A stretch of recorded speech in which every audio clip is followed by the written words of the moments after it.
Hello everyone. Today's topic is daffodils by William Wordsworth. Daffodils एक flower होता है। यहाँ पर साइड में यहाँ पर डैफोडिल्स का एक पिक्चर दिख रहा होगा।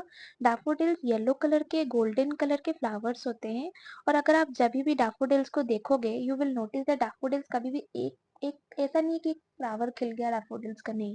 डैफोडिल्स हमेशा झुंड में खिलते हैं। ठीक है।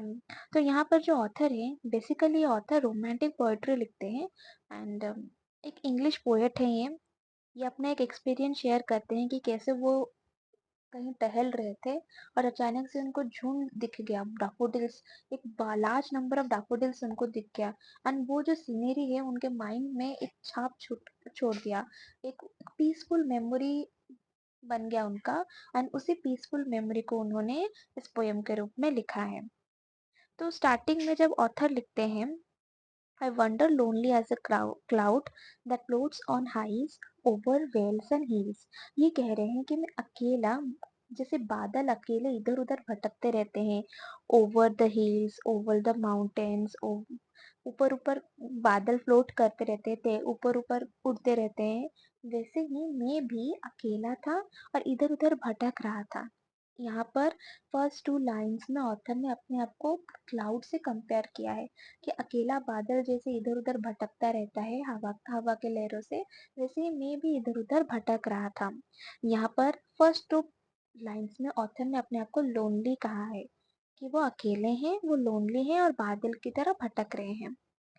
नेक्स्ट स्टैंजा में When all at once I saw a crowd, a host of golden daffodils। तो थर्ड एंड फोर्थ लाइन में हम देखते हैं कि मैं बादलों की तरह ऐसे ही भटक रहा था कि अचानक से मेरे आंखों के सामने एक क्राउड दिखा। क्राउड यानी कि झुंड दिखा। किसका झुंड? A host of golden butterfly. बहुत ज्यादा मात्रा में बहुत सारे गोल्डन डैफोडिल्स को देखा। I am sorry if I am telling daffodils as butterfly. So उन्होंने डैफोड एक बहुत बड़ा नंबर में उन्होंने डैफोडिल्स को देखा। A host of golden daffodils beside the lake, beneath the tree, fluttering and dancing in the breeze। तो वो जो डैफोडिल्स कहाँ थे? लेक के किनारे थे, पेड़ के नीचे थे।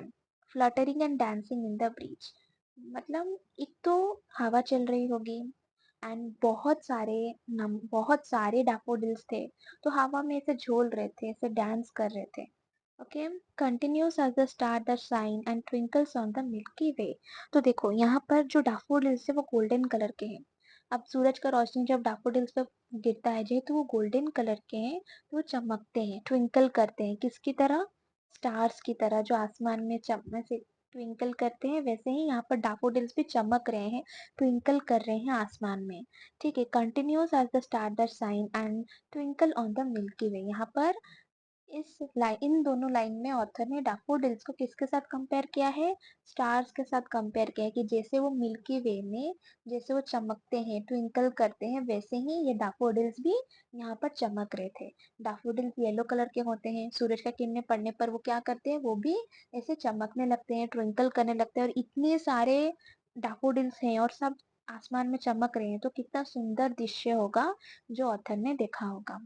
They stretch a never-ending line along the margin of bay. 10,000 saw I at a glance, tossing their heads in sprightly dance। तो यहाँ पर ये कह रहे हैं कि डैफोडिल्स इतने ज्यादा भारी मात्रा में थे कि मेरी आंखें जहां तक पहुंच सकती थी, एक नेवर एंडिंग लाइन में पूरा स्प्रेड हुए थे। मतलब वो जहां तक देख सकते थे वहां तक उनको सिर्फ डैफोडिल्स ही नजर आ रहे थे। एलोंग द मार्जिन ऑफ बे यानी कि जो लेक है, समुद्र होता है, उसका किनार मतलब जहां तक वो समुद्र आप देख रहे हो वहां तक वो पूरा फैले हुए थे। एंड वो गेस करके बोलते हैं कि शायद डैफोडिल्स जो है वो 10,000 है। यहाँ पर वो मेंशन करते हैं 10,000 सॉ एट अ ग्लांस। जब वो देखते हैं तो है तो कि इन्होंने गेस किया है कि डैफोडिल्स का नंबर 10,000 होगा। Tossing their heads in slightly dance. तो यहाँ पर टॉसिंग देयर हेड्स का मतलब क्या है? अब हवा चल रही है तो डैफोडिल्स भी ऐसे झूल रहे हैं। तो जब वो झूल रहे हैं तो यहाँ पर टॉसिंग द हेड का मतलब मुंडी लेफ्ट एंड राइट ऐसे हिलाना होता है। ऐसे ही हम जब म्यूजिक सुनते हैं तो ऐसे मुंडी ऐसे हिला देते हैं एंजॉय करने के टाइम पर, उसी तरह। देन नेक्स्ट पैराग्राफ में the waves beside them dance but they out did the sparkling waves in Glee. तो ये बोल रही हैं कि समुद्र की जो लहरें हैं वो भी नाच रही हैं। समुद्र की लहरें जैसे ऊपर आती हैं फिर नीचे चली जाती हैं, तो वो भी कह रहे हैं कि डैफोडिल्स तो नाच रहे हैं, मतलब पूरा अपना टॉसिंग देयर हेड्स, मुंडे हिला के रिदम में नाच रहे हैं। उनके साइड में वेव्स भी डांस कर रहे हैं। पर डैफोडिल्स का करिश्मा जो है, मतलब उनके सामने वेव्स का डांस भी फीका पड़ रहा है। यहाँ पर वो बोल रहे हैं but they out did the sparkling waves in, वो वेव्स को आउट डिड, यानी कि वेव्स से भी ज्यादा वो, उनका डांस ज्यादा उभर के आ रहा है। A poet could not but be clay in such a jocund company. तो यहाँ पर नीचे मीनिंग दिया गया है, जोकंड का मतलब होता है मेल। तो आउटडिड इन ग्ली, तो यहाँ पर ऑथर कह रहे हैं कि a poet could not but be clay, मतलब वो अपने आप को रोक नहीं पाते हैं, मेस्मराइज हो जाते हैं वो नजारा देखकर। तो आप इमेजिन करो, गोल्डन फ्लावर्स, पूरा 10,000 गोल्डन फ्लावर्स, आप जहां तक देख सकते हो आपको सिर्फ फ्लावर्स ही नजर आ रहे हैं, पूरा गोल्डन चमक रहे हैं, ट्विंकल कर रहे हैं स्टार्स की तरह, हवा में झूल रहे हैं। इतने सारे नंबर्स ऑफ फ्लावर्स अगर ऐसे हवा में झूल रहे हैं, चमक रहे हैं, तो कितना सुंदर दृश्य होगा जो ऑथर ने देखा होगा, पोएट ने देखा होगा। और वो देखकर, मतलब पोयम में दिखाने की कोशिश कर रहे हैं, इस पोयम के जरिए वो दिखा रहे हैं कि वो कितने सुंदर लग रहे हैं। उनके सामने लहरों का जो डांस है वो भी फीका पड़ रहा है। तो जब स्टार्टिंग के फर्स्ट पैराग्राफ में ऑथर ने अपने आप को लोनली बोला था कि मैं, I wander lonely as a cloud, जैसे एक अकेला बादल आसमान में इधर उधर घूमता रहता है, वैसे मैं भी बहुत ज्यादा लोनली इधर उधर घूम रहा हूँ। पर यहाँ पर उन्होंने जोकंड कंपनी बताया है कि पहले मैं अपने आप को अकेला महसूस कर रहा था, पर अभी इतना सुंदर दृश्य देखने के बाद ही इज फीलिंग लाइक जोकंड, मतलब एक अच्छा कंपनी उनको मिल गया है। उनके मन में पीस है, इतना अच्छा सीनरी देखने के बाद he is very feeling very peaceful, उनको बहुत अच्छा लग रहा है।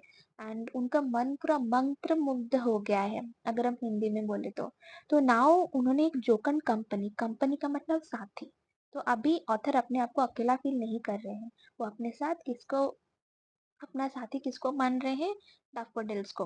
आई gaze and gaze but little thought what wealth the show to me had brought। तो वो बोल रहे हैं कि मैं बस वो जो नजारा है डैफोडिल्स का, वो इतना अच्छा है कि मैं बस देखता ही रह गया, देखता ही रह गया। मतलब वो अपने आप को रोक नहीं पा रहे थे, इतना सुंदर दृश्य ना देखने के से अपने आप को रोक नहीं पा रहे थे। और तब वो सोचते हैं कि आज मैं कौन सा संपत्ति मेरे पास, मतलब ही इज थिंकिंग दैट, कि वो डैफोडिल्स को देख के कह रहे हैं कि ये जो संपत्ति है, ये जो नजारा है, वो जो देख रहे हैं, वो उनके लिए एक संपत्ति जैसा है। क्यों, नेक्स्ट पैरा में उन्होंने बताया है, for oft when on my couch I lie in a vacant or pensive mood, they flash upon that inward eyes, what is the bliss of solitude। वो कह रहे हैं कभी भी अगर मैं अपने काउच में बैठा हूँगा, इन वैकेंट कुछ नहीं कर रहा हूँगा, पेंसिव कुछ नहीं, यानी कि ऐसे ही कुछ सोच रहे होंगे या कुछ सोच नहीं रहे होंगे, तब मेरे इनवर्ड आईज, मतलब मेरे मन के आंखों में, मन में ये जो सुंदर दृश्य है जब ऐसे फ्लैश होगा अचानक से, जब वो आंख बंद करेंगे तो उनके मन में, मन के आंखों में ये जो इतना सुंदर सीनरी है जब वो फ्लैश होगा, और वो उनको क्या देगा, एक पीस देगा, मतलब उनको पीसफुलनेस देगा या शांति प्रदान करेगा। तो इस बारे में इसको वो एज अ वेल्थ बता रहे हैं कि एक संपत्ति है मेरे लिए, this is a treasure for me. क्योंकि जब भी मैं घर में जाके खाली बैठा हूँगा, टेंशन में होगा या कुछ नहीं सोच रहा हूँगा, कुछ भी नहीं कर रहा हूँगा, और जब मैं आंख बंद करूंगा तो मेरे आंखों के सामने क्या नजर आएगा, ये डैफोडिल्स का इतना सुंदर जो दृश्य है ये नजर आएगा। और ये दृश्य देखने के बाद मेरा मन जो है वो पूरा गार्डन गार्डन हो जाएगा। तो वो बोल रहे हैं कि ये देखने के बाद मेरा जो मन है, my heart with pleasure feels, ये मेरे हार्ट में क्या करेगा, मुझे बहुत सुकून और बहुत पीस प्रोवाइड करेगा। And the dance with daffodils, ये डैफोडिल्स का डांस को याद करने के बाद I will be very peaceful, ये उस बारे में बात कर रहे हैं। तो दैट्स इट, द चैप्टर खत्म हो गया। तो इस चैप्टर में हमने क्या देखा है, हमने ऑथर का एक, ऑथर अपने साथ एक सीनरी, अपने साथ एक जो है उनका एक मेमोरी शेयर कर रहे हैं इस पोयम के रूप में, कि कैसे जब अकेले एक दिन वो रास्ते में ऐसे चल रहे हैं और अचानक से ये सब देख कर उनका मंत्र मुग्ध हो गया है। कैसे ये जो डैफोडिल्स का वो बारे में पहले पहले तो वो डैफोडिल्स को शार्क के साथ कंपेयर कर रहे हैं, फिर उसको वेव्स के साथ डांस के साथ कंपेयर कर रहे हैं और बोल रहे हैं कि डैफोडिल्स के डांस के सामने वेव्स का डांस तो फीका पड़ गया है। एंड ये चीज को, ये जो सिनेरियो उन्होंने देखा है, इसको एज ए संपत्ति ट्रीट कर रहे हैं। So I hope I contribute to your studies, and if you find any mistake और आपको कोई pronunciation या कोई mistake आओ तो please comment me and so that I can correct it. Thank you.